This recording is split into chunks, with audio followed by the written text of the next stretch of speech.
Hey! Bonjour, bonsoir à tous, ici Kazam. Alors aujourd'hui, un jeu très spécial à mon goût, vu que comme vous avez remarqué, nous allons jouer à The Witcher Wild Hunt. Donc troisième du nom de la série, donc petit jeu sorti par nos confrères développeurs polonais.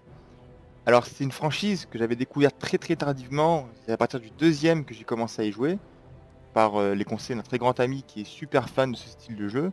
Donc c'est un jeu donc Medieval Fantasy, qui a été qui reprend la suite des nouvelles d'un justement un auteur polonais qui s'appelle Andrzej Sapkowski. Donc c'est une version, comment dire, un peu la suite donc, de tout ce que cet auteur avait écrit, qui s'appelait, les nouvelles s'appelaient Le Sorceleur. Et en accord avec donc André, CD Projekt avait réussi à avoir un peu les droits entre guillemets et de faire la suite de The Witcher, donc avec notre ami Gérald de Rive. Bon, je dis Gérald parce que voilà, nous on joue en français, alors on dit pas, faut trop dire Gérald. Bref, pour expliquer un peu le contexte, donc c'est un, comme j'avais dit, un monde médiéval fantasy. Donc, pour faire un peu le rapprochement, mais vraiment de très loin, ça se rapproche un peu de l'univers de Game of Thrones. Donc, pour les puristes, ou Trône de Fer, ceux qui regardent sur Canal+. En fait, c'est que c'est un peu la même targe entre guillemets, c'est-à-dire c'est un monde un peu fantasy, etc. Il y a pas mal de monstres, où il y a pas mal de problèmes politiques, des trahisons, etc. Tout dans cet opus-là où c'est qu'on est en pleine guerre, donc ça suit un peu l'histoire de Geralt, donc, qui est un sorceleur, donc de Witcher.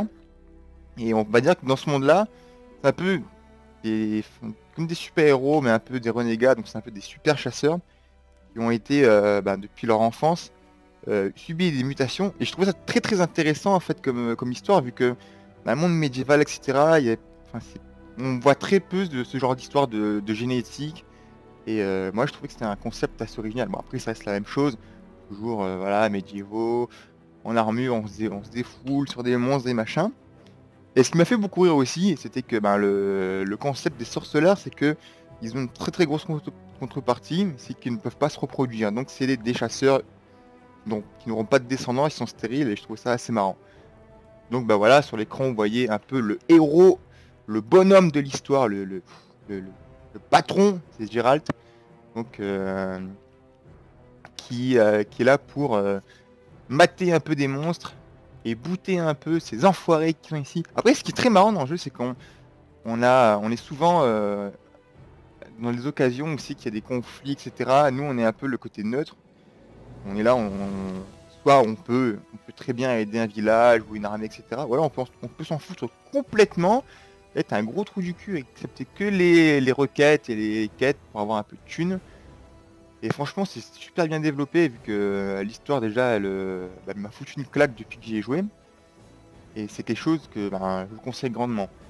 Après, j'ai hésité à faire un let's play déjà par rapport à un problème technique. C'est que là, vous voyez que l'affichage est un peu bizarre. Vu que c'est sur une télé en fait que je fais mon record. J'ai un petit souci d'écran d'ordi. Donc voilà. Par contre, mon let's play, donc là, ce sera un peu l'épisode 0. Je vais agencer un peu tout ça pour qu'on fasse une petite présentation bien propre. C'est que moi, j'ai commencé à jouer déjà parce que très grand fan. Donc moi, Day One, je l'ai eu. J'ai joué un peu comme un porc. Mais j'ai pas vraiment avancé. J'ai juste passé le premier village qui est un peu comme un village de tutoriel, quand en gros, ça t'apprend les bases, etc. Et je me suis dit, franchement, j'aimerais bien vous faire découvrir. C'est quelque chose où, enfin, c'est un jeu où c'est que déjà graphiquement, il envoie du pâté.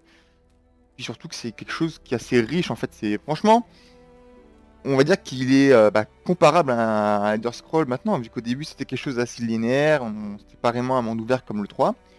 Et pour une petite boîte de développeurs comme CD Projekt, donc qui sont basés en Pologne, je trouve que c'est vraiment c'est même plus une claque dans la gueule que j'ai eu, mais putain, c'est un putain de coup de boule, quoi, parce que ils ont c'est vraiment le type de jeu triple A, quoi, qui me fait bander, qui me fait plaisir, et j'ai envie de vous faire découvrir tout ça. Alors, bien sûr, comme on va sauter la partie présentation, etc., de l'histoire, je vais vous faire un bref résumé. Donc, c'est Gérald de Rive qui sort d'un problème qui s'est passé dans le 2. Donc, c'était qu'il y avait eu un tueur de roi, donc un régicide, qui faisait partie en fait des sorceleurs, donc il y a des conflits, etc. De base, Gérald, lui, c'est un sorceleur qui est amnésique et qui est justement au fil de The Witcher, des premiers jeux, qui retrouve son passé, qui a beaucoup de clins d'œil sur les nouvelles d'André. Et c'est particulièrement dans le 2 où il retrouve la mémoire avec ce sorceleur qui lui en prend plus sur son passé, etc. Donc je vais pas trop spoiler non plus, vu que ben, ce serait vraiment bien que vous jouez aux deux premiers et que vous voyez un peu le contexte et d'où ça commence et par où on est jusqu'à arriver maintenant. Après, vous pouvez aussi commencer directement sur le troisième, vu qu'il n'y a pas vraiment, il y a pas vraiment une suite.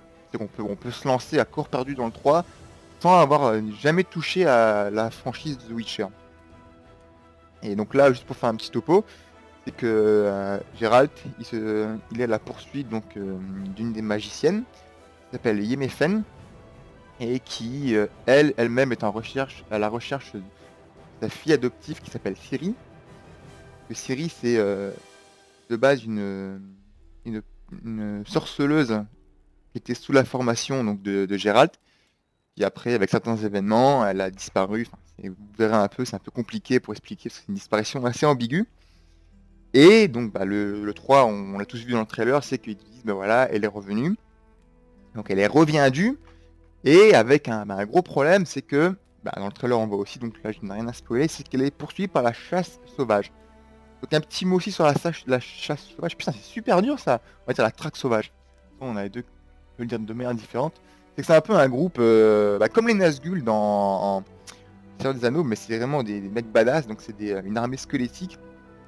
Et on sait pas vraiment ce qu'ils font là. Et c'est un peu occulte et tout. En fait, en gros, ce qu'ils aiment, c'est foutre le bordel. C'est qu'ils sont là, ils descendent, ils rasent des villages et tout. Après, selon je me suis un peu renseigné. Selon la culture polonaise, c'est souvent en fait un rapport à la peste ou aussi aux mauvais auspices, c'est-à-dire que c'était des mauvais présages qui amenaient la guerre.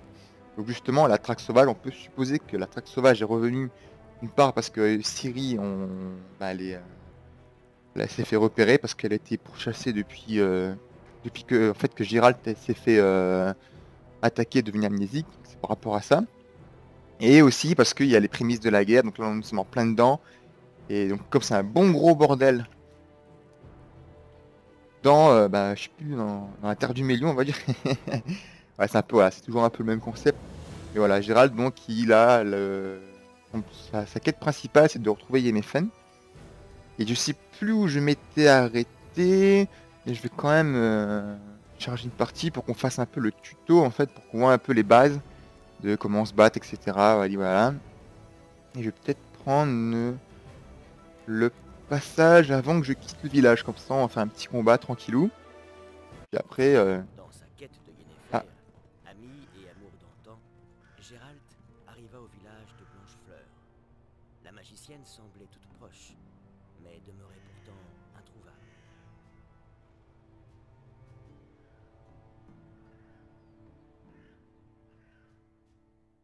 très bien ça, les petits résumés comme ça qui font. Ça après, si jamais voilà, vous avez sauté un épisode, etc., ou vous pouvez suivre en cours de route. Donc voilà un peu le cœur du jeu. Bon, on sait que là l'affichage est un peu chelou, ma carte elle est pas entière, mais ça change rien du tout, ça ne change pas au confort de jeu que moi j'ai eu pendant ces quelques heures que j'ai joué depuis hier. Passez vite, tablette. Et donc vous voyez vraiment que c'est propre, hein, c'est rien à C'est dire. bien, tablette. Donc là je viens juste de tuer le premier boss entre guillemets, mais ça aussi on le voyait dans le trailer, c'est on tue le griffon, machin mes couilles pour donner au roi. Bah, voilà, et là normalement je vais me rediriger au village de Blanchefleur pour parler à mon comparse pour dire que bah, Yennefer est dans Trou du cul paumé, on y va. Par contre j'aimerais bien faire de meubles pour faire un peu le didacticiel. De toute façon là vous voyez en bas à droite de l'écran qu'il y a un peu des raccourcis pour expliquer un peu quoi faire. Là sur bah, d'autres cheval il y a A pour galoper, machin, B. Un site d'énergie Ah, devrait épuiser. qu'est-ce qu'il y a ici? Tac, alors on appuie sur B pour descendre. Récolter un peu des fleurs. C'est un petit peu bizarre là. Ah, en plus il y a un spectre. Alors, donc voilà, gâchette pour caler. C'est vachement difficile. Pas comme certains jeux, faut bourrer le bouton. Là, c'est vraiment une stratégie, c'est que chaque monstre a une stratégie différente. Ah, le spectre. Pas où il est. Il fait chier, faut le chercher. Petite info, c'est que je joue aussi en difficile, vu que j'ai pas mal dosé le jeu depuis le 2. Et c'est vraiment un jeu aussi qu'on faut vraiment analyser chaque monstre, un peu un style à Monster Hunter, mais beaucoup moins punitif, où chaque monstre a un pattern bien précis et il faut le contrer et puis le contrer quoi. Alors par contre, est-ce qu'il est dans le mausolée? Parce que... ouais, personne. On va puiser là-dedans dans la source. Mais c'est bizarre que... Après, j'ai eu un point de compétence. Donc aussi particularité de The Witcher, alors je vous montre un peu les contrôles. Comme tout sorceleur, il y a deux épées, donc celle-là, donc l'épée en acier que vous voyez en bas à droite, c'est pour poutrer tout ce qui est des humains, non humains. Donc dans le jeu, les non humains, c'est les elfes, les nains et puis les animaux, les machins. Et l'épée en argent, celle-ci, c'est pour poutrer du monstre. Donc là, le spectre ou le griffon que j'avais défoncé tout à l'heure, tous les monstres ou les abominations, c'est avec les épées en acier. Et en général, les épées en argent, pardon, les épées en argent, ça font extrêmement mal sur ces types de monstres. Et inversement, l'épée en acier ne fait rien du tout contre eux. Et c'est la même chose pour les humains et non humains. C'est-à-dire que l'épée en acier va bien leur trancher la gueule, mais une épée en argent, ça sera des dégâts beaucoup moindres. Je crois que c'est divisé par deux ou machin, mais voilà. Ensuite, nous avons la panoplie du sorceleur. Donc en haut, c'est des magies de combat. Donc c'est pas aussi poussé que des magies de mago. C'est-à-dire que chaque sort, chaque signe a un but prédéfini. Par exemple, Quen, si on l'active, ça va me fournir un bouclier où c'est que je peux caler certaines attaques. Nous avons Irden, donc c'est un peu un sort de zone. Que lorsqu'on va dedans, on est un peu, on est ralenti. Ça m'énerve que le spectre soit barré là. Je vais peut-être bien essayer sur un autre mob là, parce que Tuner, Hamlet. il a dit salut, il s'est cassé quoi. C'est relou ça. De la magie. C'est un site d'énergie. Ah oui, j'en sors gros mongol. Oh. Bon, on va essayer de voir ailleurs.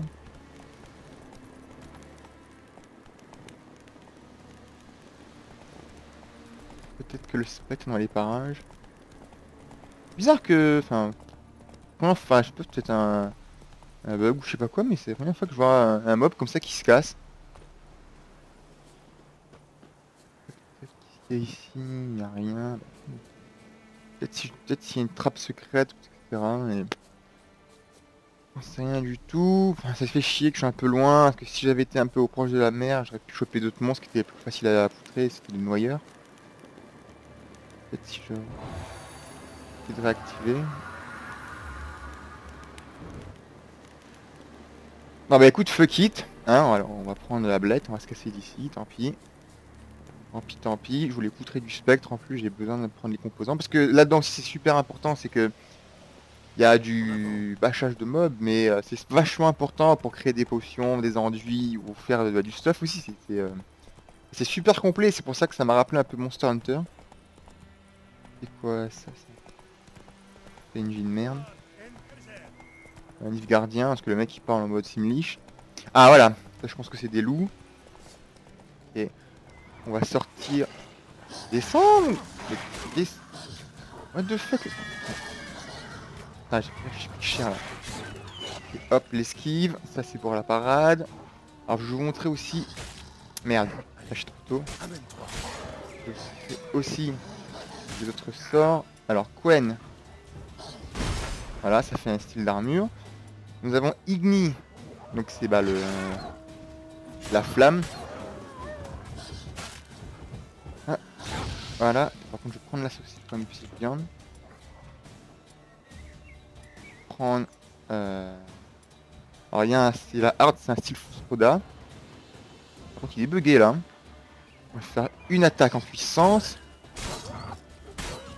Voilà. Donc on a quoi? On a la hard, qui est un sort de Fusroda. On a le Axi, donc c'est un peu contrôle mental, mais c'est juste pour entraver l'ennemi pendant un certain moment. C'est assez difficile de claquer ça en combat, surtout quand il y a des hordes ou des meutes comme les loups. Donc en bas à gauche, vous avez les raccourcis, donc au milieu j'ai mis la nourriture. Il n'y a pas de régène. À proprement parler, il faut se nourrir, etc. ou se reposer. Nous avons aussi les potions. Donc là c'est tonnerre, en gros c'est que ça fait un buff de dégâts, et puis l'arbalète, voilà, qui fait comme ceci, et voilà. Et grosse nouveauté, c'est qu'on n'avait jamais eu, enfin, c'est propre à The Witcher 3 d'avoir l'arbalète. C'est franchement pas mal, et il y a certains combos qu'on peut placer pour, par exemple, tirer dans les jambes, ou pendant que le monstre fait une attaque pour le contrer. Et je trouve que c'est assez pas mal, il y a plein de choses à prendre en compte, et franchement, voilà, c'est que on peut pas rentrer dans un combat en mode gros bourrin, on va faire ça, ça comme ça. Bon, après le loup, je suis parti un peu en mode welele, mais faut se dire que c'est plus difficile que ça, et ça, c'est vrai qu'il y a certains combats où c'est assez tendax. Surtout que bah, au bout de 2-3 coups, je me fais démonter la tronche. Encore les loups, bah, ils font pas trop de damage. C'est peut-être les mobs qui font moins de damage, alors c'est quand même assez punitif, quoi. Donc voilà un peu pour l'interface, aussi pour l'histoire du jeu, etc. Donc moi, ce que je vais faire, c'est que je vais couper ici pour faire un peu l'épisode 0, l'épisode pilote. Et puis je vais directement lancer, continuer la partie pour en faire mon premier let's play. Je vous dis à tout de suite.